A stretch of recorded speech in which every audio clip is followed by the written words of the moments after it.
Hello दोस्तों, देवभूमि blog में आप सबका स्वागत है। बड़ों को मेरा प्रणाम, छोटों को आशीर्वाद, ढेर सारा प्यार। दोस्तों, आज के वीडियो में मैं देवी माता के तृतीय अध्याय का वर्णन कर रही हूँ।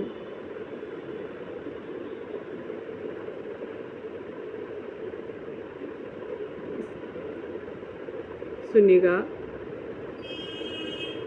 ओम उद्यत भानु सहस्र कांतिमरुण क्षौमाश्रोमलिकां रक्तलिप्त पयोधरां जपवटीं विद्याम्भितीर्तिवरं हस्ताब्जेदर्तन्तीं त्रिनेत्रे विलसद वक्त्रारविन्दश्रियं देवीं बद्धहिमांशु रत्नमुक्ता वन्दे अरविन्दस्थितां निहन्यामां तस्यैन्यमवलोक्य महासुर सेनानीश्चुक्षुर कोपाद ययो योद्धथा अम्बिकां सह देवीं सर्वर्षेण ववर्ष समिरे सुरः यथा मेरुग्रे श्रृंगम तोयवर्षिण तोयदः। जगदम्बिका के श्री अंगों की शोभा सहस्रों उदित होते हुए भी सूर्यों के तुल्य है। उनकी रक्तवर्ण की साड़ी के साथ गले में मुंडमाला सुशोभित हो रहा है। दोनों हाथ, दोनों स्तन उनके रक्त चंद्र नार्चित हैं। उनके कर कमलों में जपमाला, विद्या, अभय तथा वर नामक के 4 मुद्राएं शोभा पा रही हैं। उनके मुख कमल त्रिनेत्रों से युक्त होकर शोभायमान हो रहे हैं। मस्तक पर रत्न जड़ित मुकुट के साथ ही चंद्रमा भी विराजमान हैं। वे स्वयं कमलासन पर आसीन हैं। ऐसी देवी को मैं कोटि कोटि प्रणाम करता हूँ।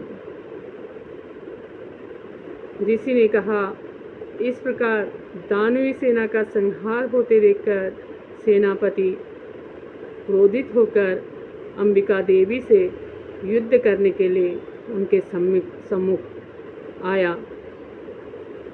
सुमेरु पर्वत के शिखर पर होने वाली मेघों की वर्षा की भांति वह दानव देवी पर अपने बाणों की वर्षा करने लगा। तत्पश्चात देवी ने अपने बाणों से उनके बाण समूह को अनायास ही नष्ट करके उसके सारथी और रथ के घोड़ों को मार डाला। इसके साथ ही उसके धनुष तथा ध्वजा को भी काटकर फेंक दिया। धनुष के कट जाने पर उसके समस्त अंगों को अपने बाणों से छेद डाला।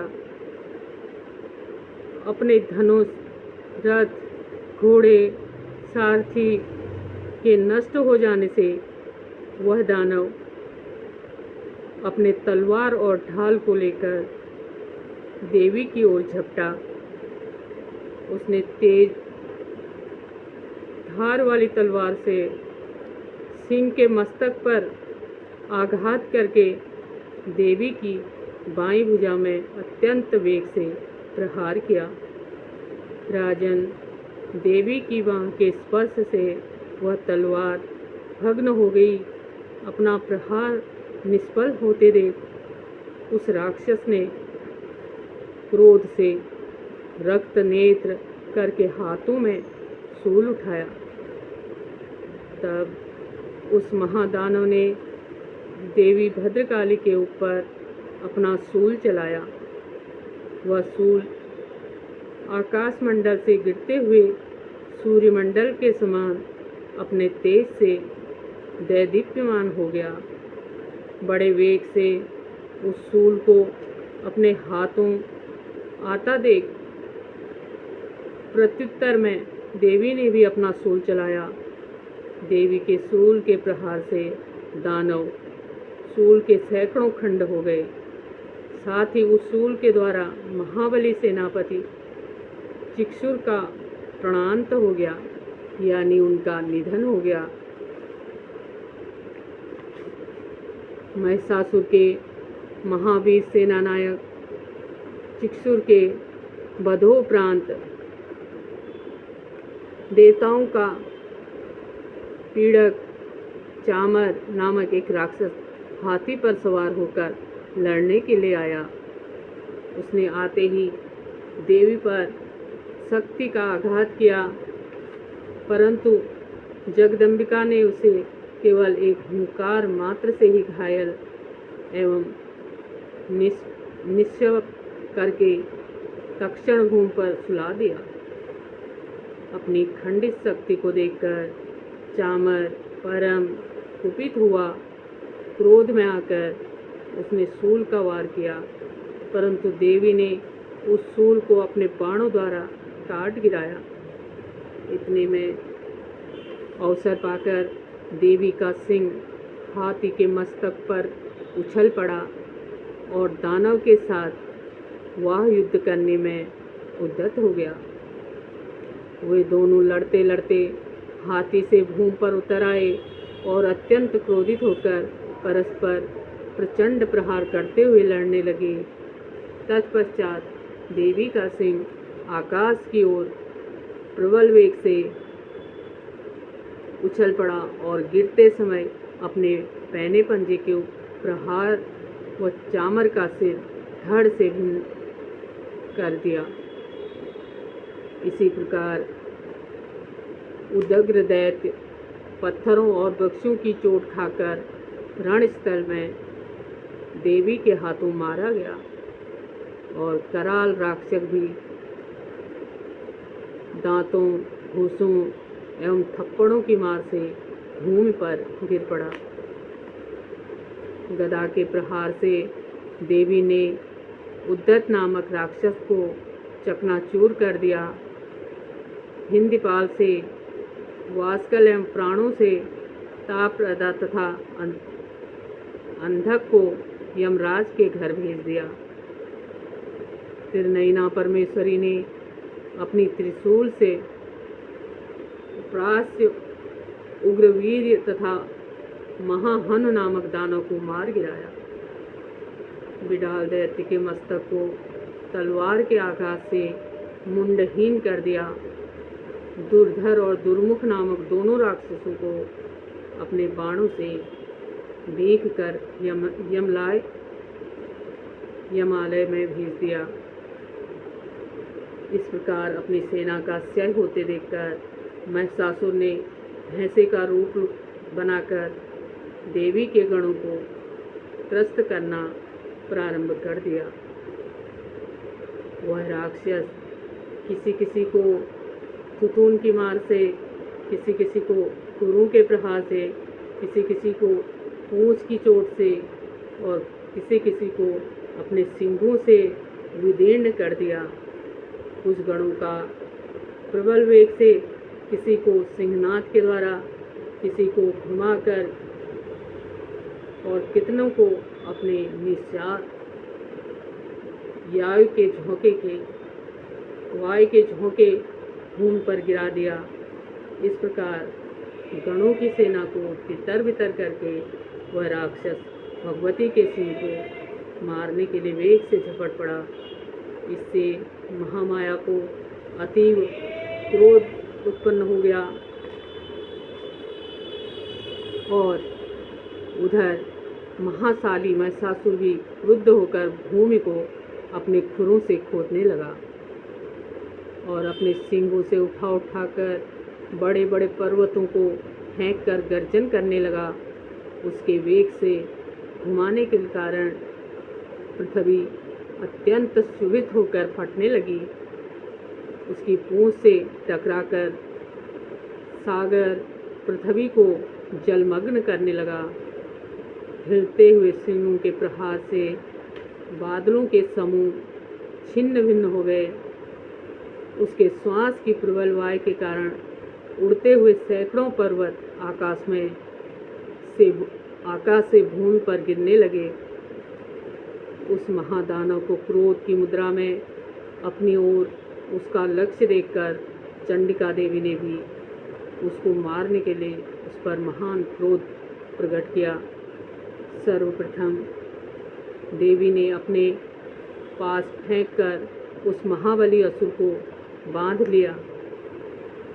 अपने को उस महारण स्थल में बध जाने पर उस राक्षस ने अपनी बनावटी महिष स्वरूप को परित्याग कर दिया। तुरंत ही दैत्य मायावी सिंह के ऊपर में देवी के सामने आ गया। ऐसी स्थिति में जैसे ही अंबिका ने उसका सिर छेदन करना चाहा, त्यों ही वह राक्षस खड्गधारी पुरुष वेश में दिखाई पड़ने लगा। देवी ने तत्काल को बाण वृष्टि करके ढाल और तलवार के सहित उस महिषासुर को दैत किया। तब वह मायावी राक्षस यमराज के रूप में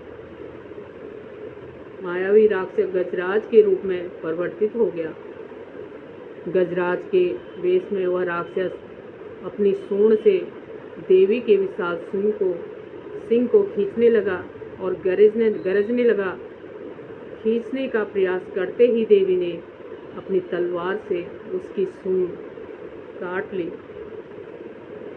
उसके बाद उस महादानव ने पुनः अपने पहले वाले भैंसे के रूप में ग्रहण कर लिया और अपने ही तरह चराचर प्राणियों सहित त्रिलोक्य को आतंकित करने लगा।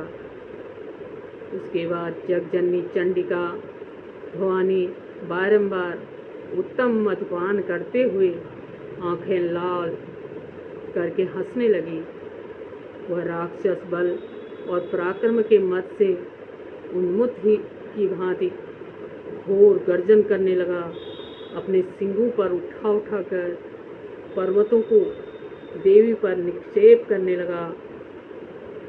उस समय उसके चलाए हुए पर्वतों को देवी अपने बाणों से विचूर्ण करते हुए बोली। मधु के मत से बोलते हुए समय उनका मुंह लाल हो रहा था और जीवा लड़खड़ा रही थी। देवी बोली, ओ मूढ़, मैं जब तक मधुपान करती हूँ तब तक तू खूब मनमानी गरज ले। मेरे हाथ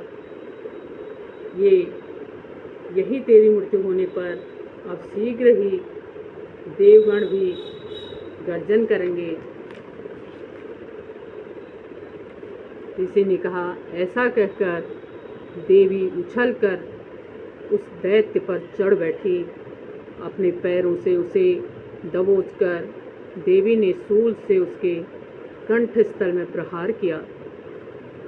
दबाव के शिकंजे में जकड़ा होने पर महिषासुर अपने भूख से दूसरे रूप में बाहर होने लगा। अभी वह शरीर के अर्धभाग से ही बाहर निकल सका था कि देवी ने अपने बल से उसे रोक लिया। वह दैत्य अर्धनिरंगतावस्था में देवी के साथ युद्ध में लग गया। तब देवी ने बहुत बड़ी तलवार से उसके मस्तक का छेदन कर दिया। महिषासुर के मरते ही उसकी बची कुची सेना हाहाकार करते हुए भाग खड़ी हुई तथा समस्त देव अत्यंत आनंदित हुए। देवताओं ने दिव्य महर्षियों के साथ मिलकर भगवती दुर्गा की स्तुति की। गंधर्वराज समुदित होकर गान करने लगे तथा अप्सराएं भी नाचने लगी। इस प्रकार मार्कंडेय पुराण से के सर्वाधिक मान्यतर कथा के अंतर्गत देवी महात्म्य भी वर्णित महिषासुर वध नामक तीसरा अध्याय समाप्त होता है। दोस्तों, आज मैंने आपको देवी सप्तशती का तीसरा अध्याय का वर्णन किया। कल के वीडियो में मैं चतुर्थ अध्याय का वर्णन करूंगी। ये था महामाया देवी का तीसरा अध्याय। जय माता दी, जय माता दी, जय माता दी।